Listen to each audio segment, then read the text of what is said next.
Teachers and students can use Vivi's Annotate tool to capture content from the classroom display and annotate on it from the Vivi Whiteboard. In order for Annotate to be available, Share Screen will need to be active with the content you want to annotate showing on the classroom display. Once sharing, select Annotate from the floating toolbar.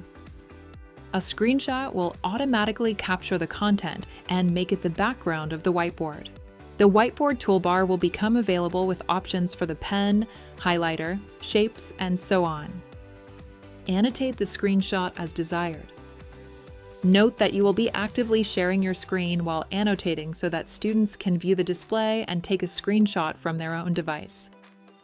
Once complete, the annotation can be saved by selecting the More Options menu.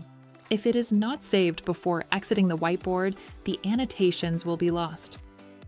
To return to active sharing of content, select the back button in the upper left. To annotate while using a version of the Vivi app that does not display the floating toolbar or while not being the user who is actively sharing, click and hold on the screenshot button. Once it turns into the Annotate icon, release to begin annotating.